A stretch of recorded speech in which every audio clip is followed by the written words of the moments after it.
Bonjour et bienvenue dans cette vidéo pour partager avec vous un article qui a été publié sur le site d'Initiative Citoyenne le 23 janvier 2016. Donc une lecture avec quelques commentaires. Je tenais à vous en parler et à vous le présenter aussi puisque cela concerne l'affaire Wakefield et le docteur Andrew Wakefield. Donc avec tout ce qu'il a pu être dit sur lui, tous les articles qui ont essayé de le diaboliser, de le disqualifier, de le discréditer. Il est aujourd'hui aux États-Unis, donc le docteur Andrew Wakefield, c'est ce médecin chirurgien en gastro-entérologie qui en 1998 avait publié dans le Lancet une étude sur le lien entre le vaccin ROR et l'autisme des enfants, les enfants qu'il avait étudiés, donc qui présentaient des troubles très importants, voire graves, au niveau intestinal, au niveau gastro-entérologique. Donc au départ, c'est une première maman qui est venue le voir et il lui a dit: qu'est-ce que je peux faire pour vous? Moi je suis gastro-entérologue, vous me parlez de votre enfant autiste.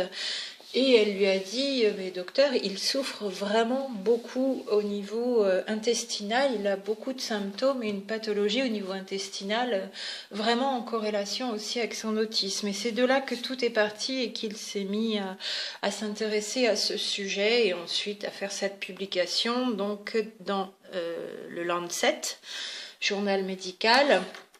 C'est la première fois dans l'histoire de ce genre de journaux de renommée internationale qu'un article a ensuite été retiré, mais on reviendra aussi sur ce point important puisqu'aujourd'hui et depuis 2012 de plus en plus, mais comme ils ont été plusieurs à publier à l'époque, un de ses confrères donc qui ne s'est pas rétracté puisque beaucoup se sont rétractés dans ceux qui ont publié conjointement avec le docteur Andrew Wakefield cet article lien ROR autisme.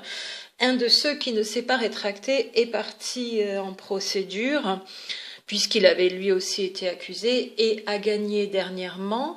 Je reviendrai aussi plus en détail avec les dates juridiques de cette victoire.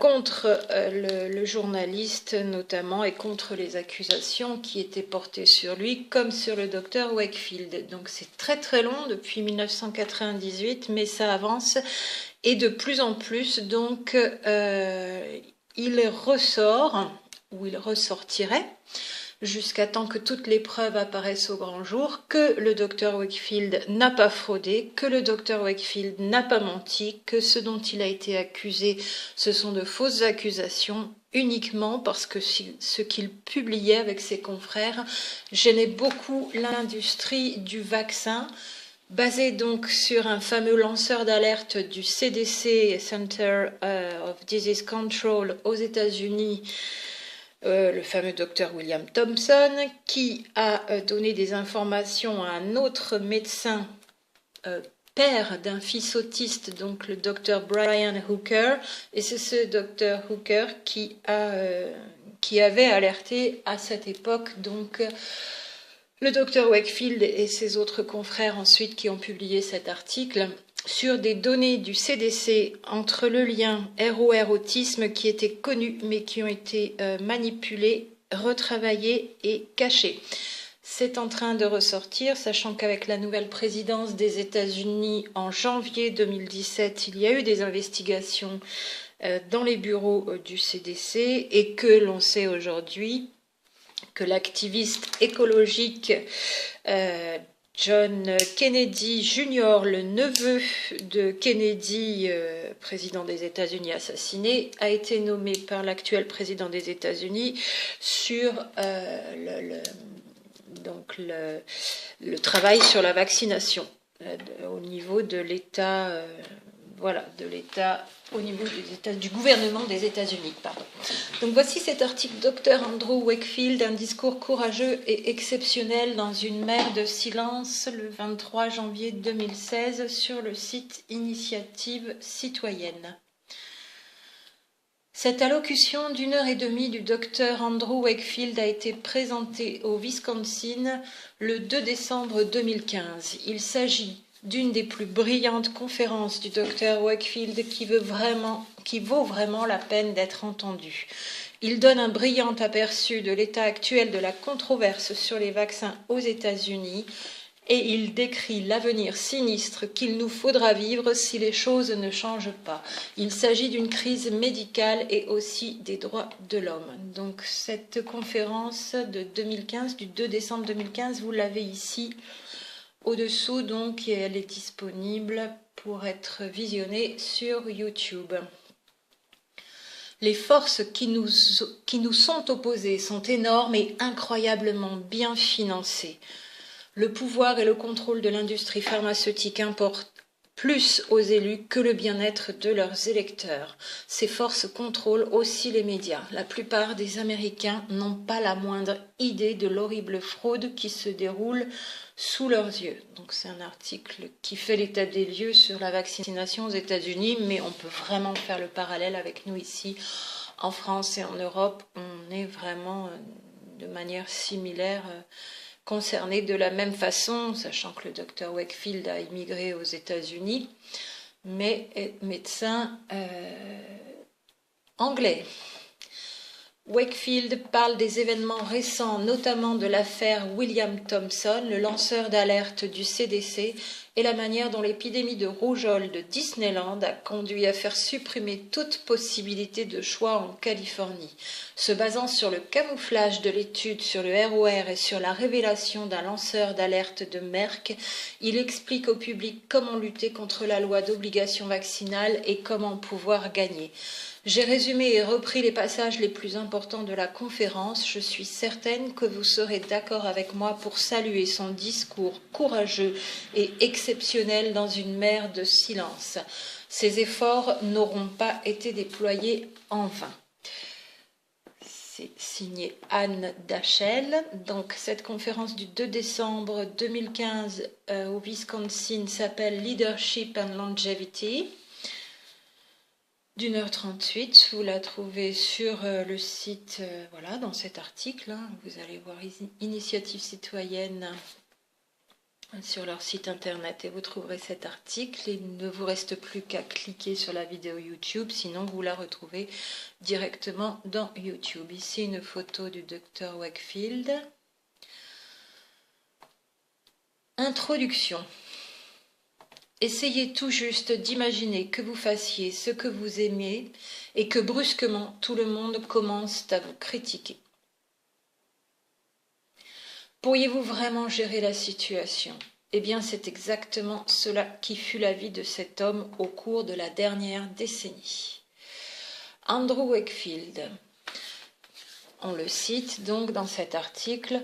Quand un gouvernement porte atteinte aux droits des individus qu'il a juré de servir, quand ces droits sont usurpés par des intérêts particuliers destinés à servir les sociétés, en particulier l'industrie pharmaceutique, par-delà le bien-être des citoyens qui ont mis ces gens en place, alors la République a pris fin.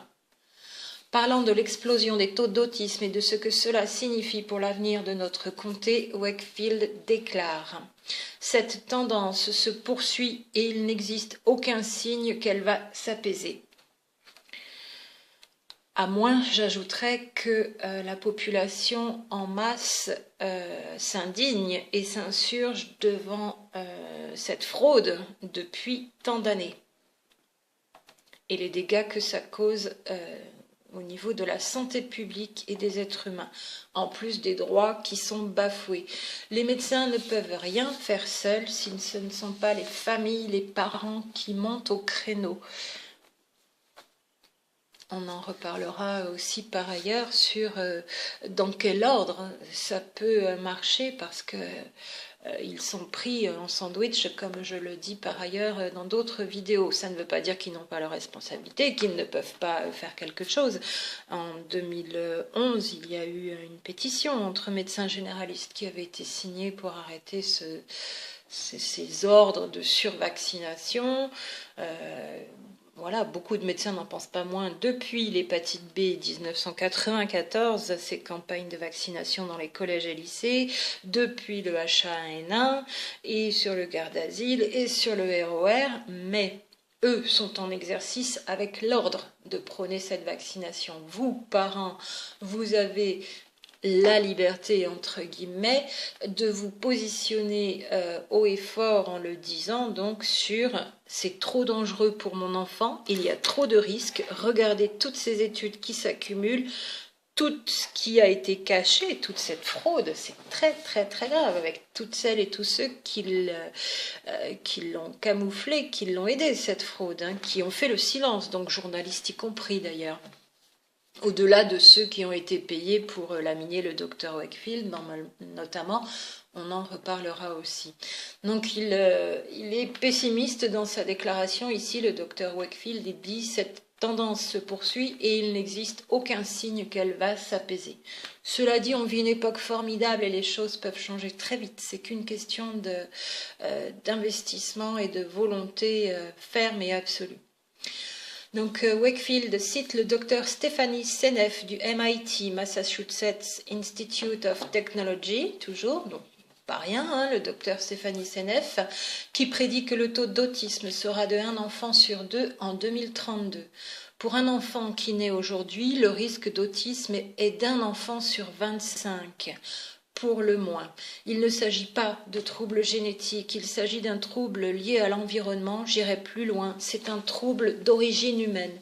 Clairement, c'est une création humaine parce que les personnes qui rétorquent « oui, il n'y a pas de lien prouvé scientifiquement entre le ROR, le vaccin rubéole, rougeole, oreillon, rubéole, il n'est pas prouvé qu'il y a un lien avec l'autisme. » Mais ces personnes n'ont aucune explication sur cette flambée exponentielle des cas d'autisme, sachant que dans cette catégorie, donc les enfants autistes sont à 80% des garçons.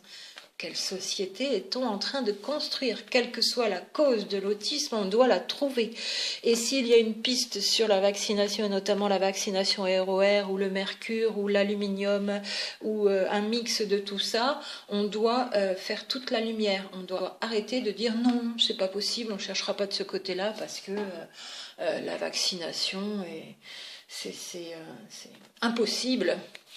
Il faut arrêter ce discours et c'est nous, citoyennes et citoyens, qui devons demander que la lumière soit faite dessus et ne plus accepter d'avaler des couleuvres tout crues. Le docteur Wakefield continue, aucune économie, aucun pays, aucun système ne peut se maintenir avec pareil niveau de dégâts. Si vous voulez savoir quelle est la plus grande menace pour ce pays aujourd'hui, eh bien vous avez compris. Alors, c'est Wakefield qui cite le docteur Stephanie Seneff du MIT. Lorsqu'on en arrive à pareille situation, il ne vous reste plus d'armée, plus de force de police, rien. Soit vous êtes vous-même atteint d'autisme, soit vous vous occupez d'un autiste.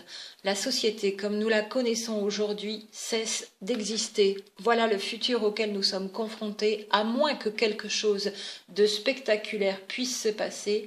C'est la situation à laquelle nous serons confrontés. Donc si quelque chose de spectaculaire se passe, j'ajouterais c'est maintenant, parce que demain il sera trop tard.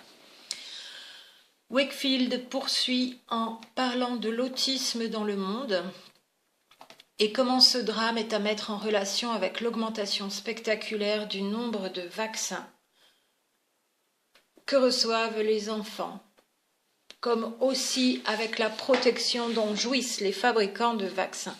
Il évoque ensuite la législation californienne destinée à mettre fin aux exemptions dans cet État. Voilà ce que sont les États-Unis d'Amérique. Que s'est-il donc passé? Vous pourriez penser que tout va bien, que vous avez protesté contre les projets de loi que l'on a essayé de faire passer au niveau de l'État. Mais au Congrès, il y a ce récent projet de loi visant à rendre la vaccination obligatoire au niveau fédéral avec les dollars de l'Obamacare. Le soin de santé, donc les soins de santé.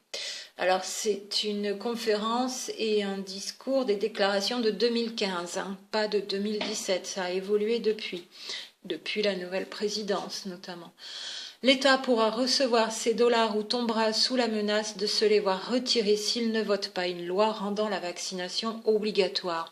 C'est probablement ce qui va se passer. pour que vos enfants puissent fréquenter l'école, ils devront obligatoirement être vaccinés. Et ce n'est pas tout. Cela concernera bientôt toute personne qui fera partie de quelque rassemblement que ce soit. Les personnes, par exemple, qui voudront se rendre à l'église seront forcées, de par la loi, d'être vaccinées conformément au programme de vaccination. Les enfants qui n'auront pas été vaccinés dans les délais prévus recevront tous les vaccins en même temps pour régulariser leur situation. Dans toute l'histoire de la planète, il n'y a jamais eu d'études de sécurité pour pareil type de stratégie. Je fais un commentaire en parallèle qui diverge un petit peu, mais la bataille en demandant des vaccins sans aluminium, la bataille contre le mercure en tant que conservateur, la bataille contre ceci, contre cela, sans reprendre les fondements de la vraie et unique biologie et de son fonctionnement et de la microbiologie et du rapport du monde microbien avec cette biologie humaine à l'intérieur de nos corps, sans reprendre le bien fondé de la réalité de ces mondes en interrelation, je ne pense pas qu'il soit possible de lutter contre les vaccins parce qu'ils en sortiront des sans aluminium mais avec autre chose, des ceci, des cela, puisque ça fait plus de 100 ans que ça dure et que même les dernières thèses en immunologie classique, très fortement imprégnées de vaccinologie.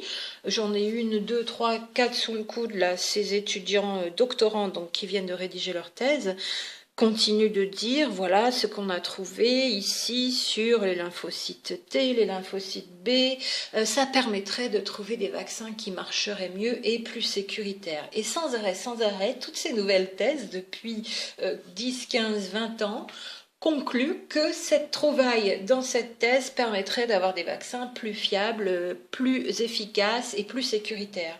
C'est un aveu à chaque fois que les actuels, à chaque moment où sont publiés ces travaux, ne sont ni fiables, ni efficaces, ou en tout cas pas suffisamment, et pas suffisamment sécuritaires.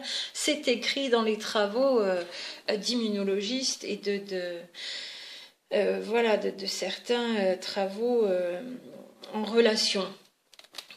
Pourquoi on n'y regarde pas de plus près, puisque l'aveu, que ce soit pour les problématiques d'accidents post-vaccinaux, il est difficile maintenant de les nier, il y en a encore qui continuent à nier, et de les cacher, mais c'est un fait et c'est une réalité. L'efficacité des vaccins est en cause, la sécurité des vaccins est en cause, les risques que causent les vaccins sont beaucoup plus nombreux que tout ce qui a jamais été dit, c'est très grave, et un seul enfant gravement atteint, handicapé, ou mort, c'est de trop. Ça a toujours été un seul de trop depuis le premier qui est décédé à cause d'un vaccin. Ça fait depuis 1885 là aussi, voire même depuis Jenner que ça dure. Comment on peut continuer à accepter une telle horreur ? Wakefield raconte encore l'histoire d'un enfant qui a reçu 8 vaccins en une seule fois et qui est mort peu de temps après. Ce décès a été mis sur le compte de coïncidence et les parents ont été contraints de vacciner les enfants qu'ils ont eus par la suite. Il a ensuite décrit ce qui est arrivé à son article de 1998. Il explique que la production de vaccins stagnait, que les producteurs étaient dans le marasme jusqu'à ce que ceux-ci reçoivent une protection par rapport à toute responsabilité, donc protection au niveau politique et légal. Ça, ce sont les politiques qui sont en cause par rapport à cette protection. C'est alors que les vaccins sont devenus l'industrie de l'avenir de l'industrie pharmaceutique, donc à la fin du XXe siècle, juste avant l'année 2000. Ça fait donc presque bientôt 20 ans depuis cet article de Wakefield en 1998. Combien d'enfants auraient pu être protégés depuis ? S'il y a vraiment un médecin courageux, lui avec quelques autres, en voici un en photo. Il n'est pas qu'en photo, il parle, il est entendu, il est bien vivant. La discussion a ensuite porté sur les motifs qui ont poussé Brian Deer à attaquer Wakefield. Donc ça, c'est le nom du fameux journaliste dont on peut comprendre par ailleurs pour qui il a travaillé, qui dirigeait le CDC, le Center for Disease Control, en 1998, date de publication de l'article ROR causant l'autisme de Wakefield. Directeur du CDC qui a ensuite changé, et les liens à peine cachés entre Brian Deer, journaliste, le nouveau directeur du CDC et les directeurs et parties prenantes du journal pour lequel ce journaliste Brian Deer a écrit et persécuté Wakefield pendant des années pour le calomnier et le disqualifier. Donc, toujours dans ce résumé de cette conférence du 2 décembre 2015 d'Andrew Wakefield, Wakefield a présenté des exemples déchirants atteints de maladies intestinales après des vaccinations. Il a montré l'impact que pouvaient présenter des troubles intestinaux sur le cerveau. Et il déclare « Il existe un lien entre les intestins et le cerveau qu'il nous faut encore comprendre. Et si on nous avait autorisé à continuer notre travail, nous serions maintenant beaucoup plus loin dans la prévention de toutes ces souffrances que doivent vivre ces enfants. Ça ne s'est malheureusement pas passé comme ça parce que l'industrie pharmaceutique était, avec un pragmatisme impitoyable, fondamentalement déterminée à protéger ses intérêts. Ça leur était égal que les vaccins puissent ou non provoquer l'autisme. »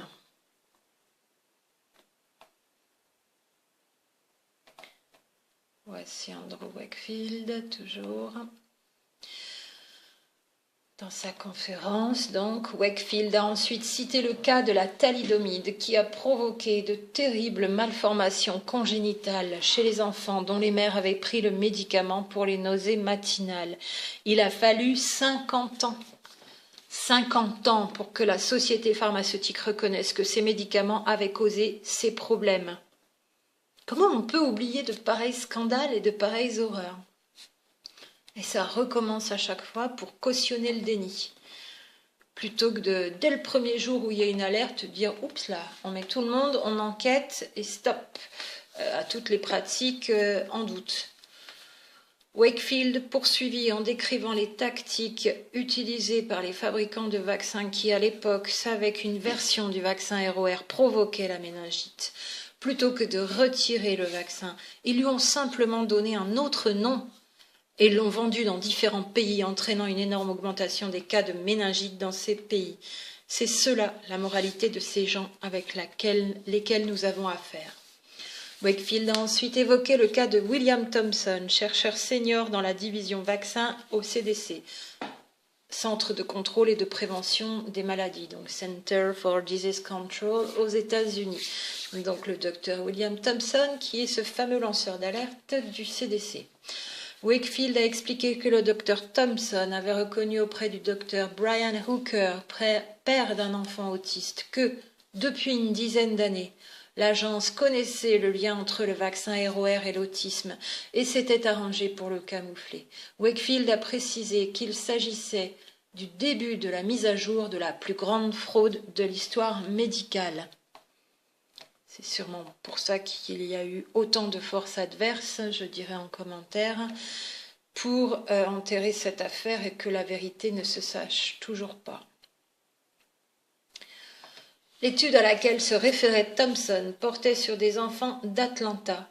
Les chercheurs du CDC avaient découvert que 2 groupes d'enfants étaient tout spécialement sensibles aux dommages que pouvait provoquer le ROR.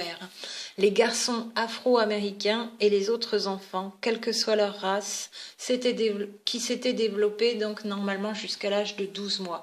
Cela fait beaucoup d'enfants, donc pour ces 2 groupes qui sont tout spécialement sensibles aux dommages que peuvent provoquer le ROR. Wakefield décrit ensuite comment le docteur Frank De Stefano du Programme national de vaccination, le docteur Colin Boyle ainsi que Marceline Yerging-Alsop ont réagi à la nouvelle qui évoquait un lien entre le vaccin ROR et l'autisme. Ils ont décidé qu'ils ne publieraient pas ces données. Ils les ont retravaillées retravailler et retravailler. Le docteur Thompson a expliqué que quand les gens du CDC trouvent un effet qui ne leur plaît pas, ils enferment les scientifiques dans un local jusqu'à ce qu'ils trouvent le moyen de faire disparaître cet effet. Voilà comment ils gèrent les réactions indésirables des vaccins. Leur plus importante préoccupation, les enfants le plus à risque. Ils ont trouvé que les enfants qui étaient le plus à risque étaient ceux qui avaient reçu le vaccin selon le programme du CDC, les enfants de 12 à 18 mois. Ils avaient défini la période qui mettait les enfants le plus à risque.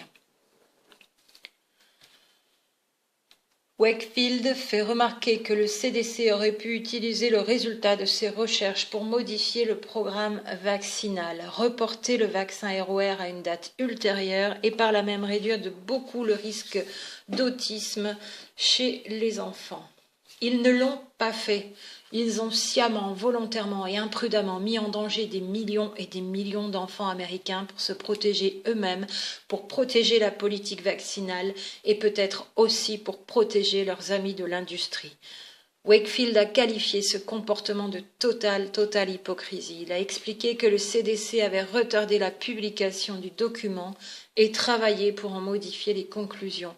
Le docteur Thompson a expliqué que quand il a informé les autorités du CDC, notamment le docteur Julie Gerberding, c'est la directrice du CDC, vous l'avez en photo sur Internet,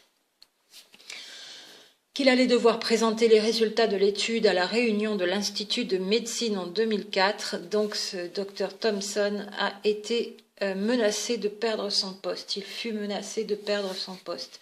Il fut retiré de la liste de l'IOM, l'Institut de médecine, et le docteur De Stefano, qui a pris sa place, finit par mentir platement à l'Institut de médecine. Wakefield ajoute que la divulgation de ces données frauduleuses a eu pour effet que 5000 plaintes de parents d'enfants autistes furent rejetées par le tribunal des vaccins. Ils ont subi un déni de justice. Donc le crime du CDC a débuté avec une modification du protocole. Les données ont ensuite été omises ou cachées, puis il y a eu entrave à l'exercice de la justice. Maintenant, on peut dire qu'ils ont commis une infraction pénale. C'est de la haute trahison envers la santé publique et les implications juridiques, judiciaires, éthiques au niveau des droits humains sont énormes. On comprend ce que le docteur Wakefield a dû endurer. C'est d'un courage inouï, et ses autres collègues et tous les autres médecins du monde qui osent dire la vérité sont vraiment des gens très courageux. Alors ne les laissons pas seuls. Au cours des questions-réponses, on lui a demandé ce qu'il pensait du calendrier vaccinal. Il a suggéré de retarder et d'espacer les vaccins. Il a aussi avoué que si aujourd'hui il avait de jeunes enfants, il ne les ferait pas vacciner. Donc c'est là la seule réponse honnête que je puisse donner. Je ne donne de conseils à personne. Je parle simplement de ma propre expérience et au plus j'approfondis les choses dans ce domaine, au plus mes inquiétudes grandissent.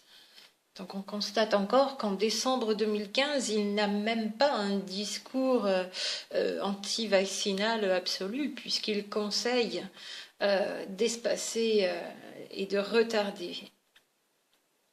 Pour finir quand même par dire que s'il avait des petits-enfants aujourd'hui, il ne les ferait pas vacciner. S'il avait de jeunes enfants.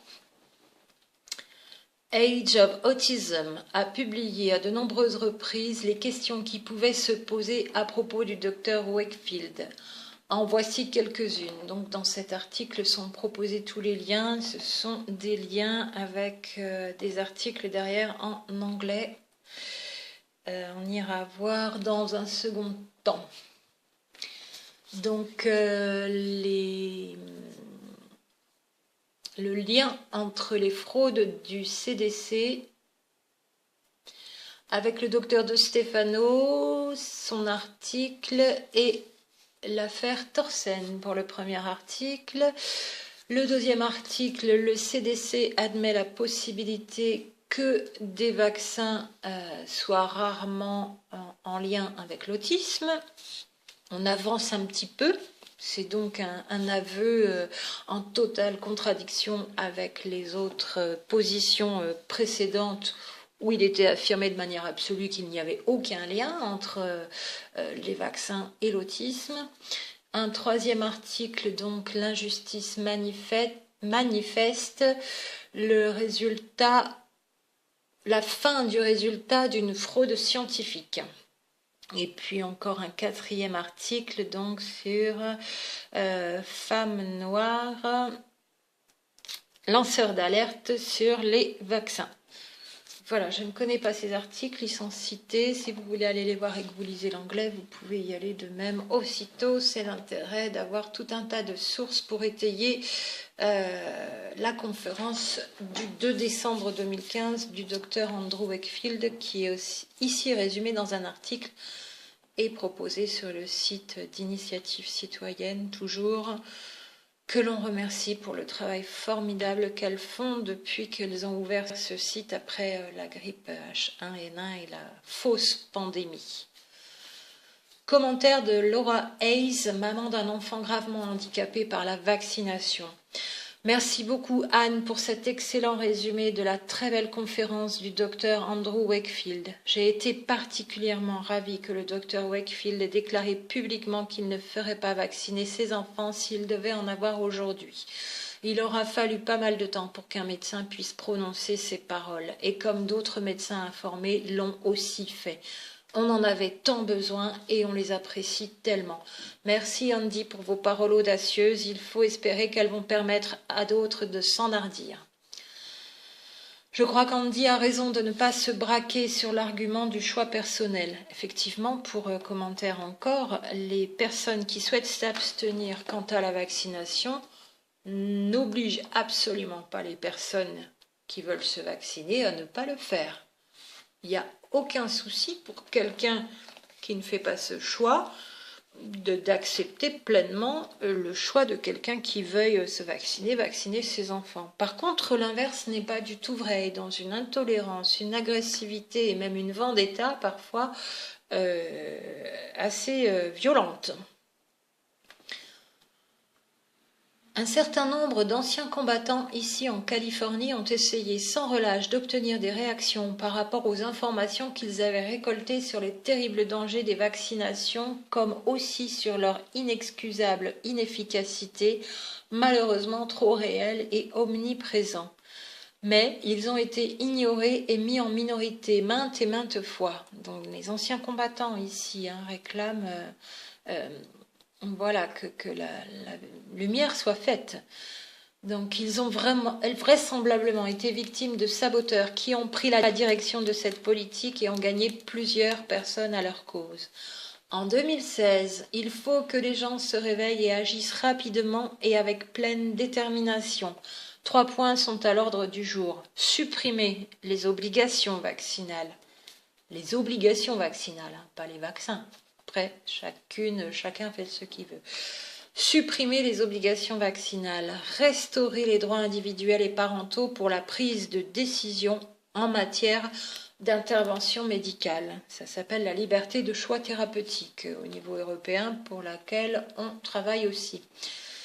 Donc, restaurer les droits individuels et parentaux pour la prise de décision en matière d'intervention médicale, y compris en matière de vaccination, et abroger le NCVIA, National Childhood Vaccine Injury Act de 1986.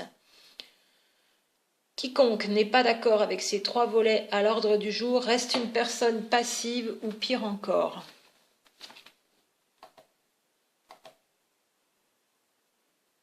Je suis d'accord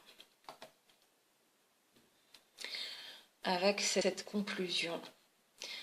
Il n'est plus temps de se battre pour maintenir les exemptions. Nous ne devrions pas nécessairement avoir recours aux règles de l'exemption pour n'importe quel traitement ou procédure médicale. Un simple non merci devrait toujours suffire. Il est grand temps de revendiquer nos droits et une authentique république. Et le droit à la liberté de choix thérapeutique, j'ajouterais, est un droit de naissance, un droit naturel de naissance, fondamental et inaliénable. Second commentaire de Laura Hayes, un autre point pour 2016.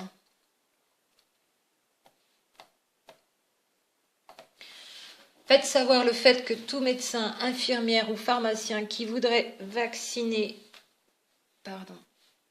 on reprend l'écran, qui voudrait vacciner une personne contre sa volonté ou un enfant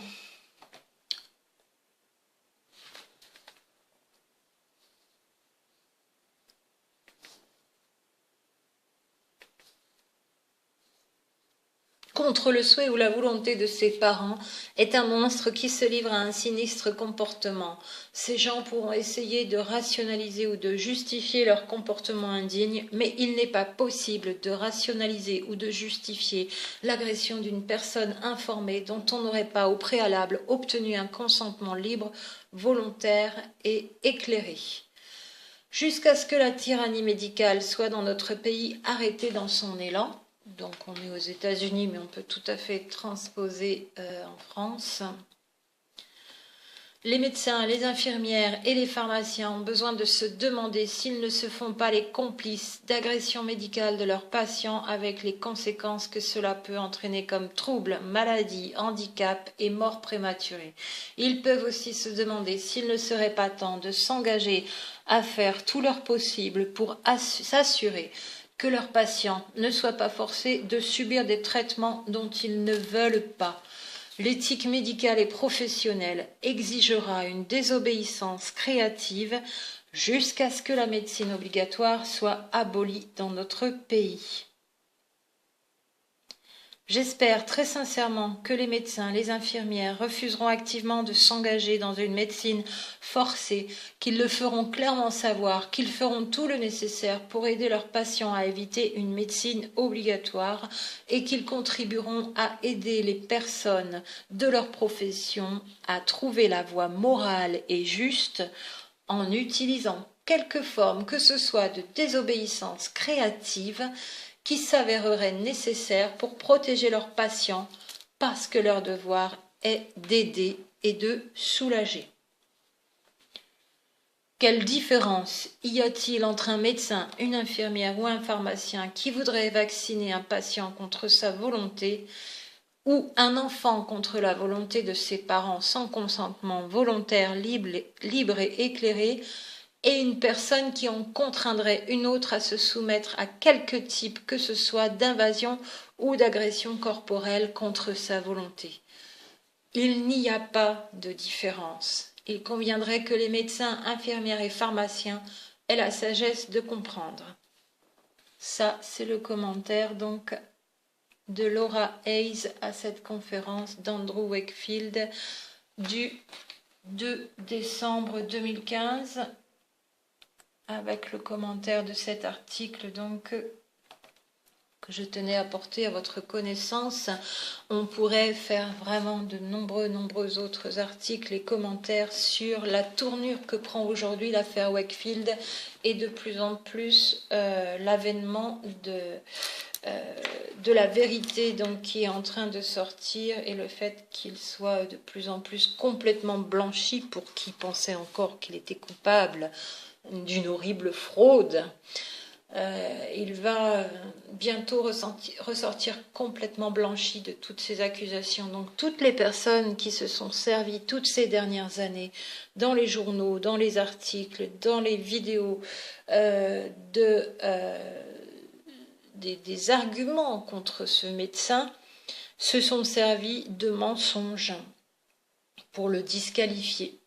Il va donc falloir rectifier tous ces articles et tous ces dires dans les vidéos par écrit et par oral. Je vous laisse prendre pleinement connaissance, écouter, réécouter. Si vous lisez l'anglais, vous pouvez aller voir les 4 liens mis aussi dans cet article pour continuer la réflexion. Il n'est pas question de créer des animosités et de s'opposer dans des camps, patients, médecins, infirmières, etc. C'est toutes et tous que nous devons travailler ensemble, et vous, parents plus jeunes, moins jeunes, que vous ayez des enfants ou pas, et grands-parents, amener ces connaissances que le corps médical encore bloqué dans ses croyances, une partie de ce corps médical encore bloqué dans ses croyances, toutes ces études, tous ces travaux, tous ces articles, toutes ces enquêtes, toutes ces preuves judiciaires aussi maintenant de plus en plus sont apportées à la connaissance de cette partie du corps médical qui n'a pas encore réalisé l'ampleur des mensonges et de la manipulation. Beaucoup en ont plus ou moins conscience, mais à un tel point, c'est très difficile. Très difficile parce que ce qu'ils ont cru depuis toujours, depuis qu'ils sont entrés en études, depuis qu'ils sont enfants, avant même d'avoir choisi leurs études de médecine, tout ce qu'ils ont cru sur la vaccination s'avère de plus en plus être faux, complètement faux, erroné, trafiqué, mensonger. À bon entendeur, à très bientôt.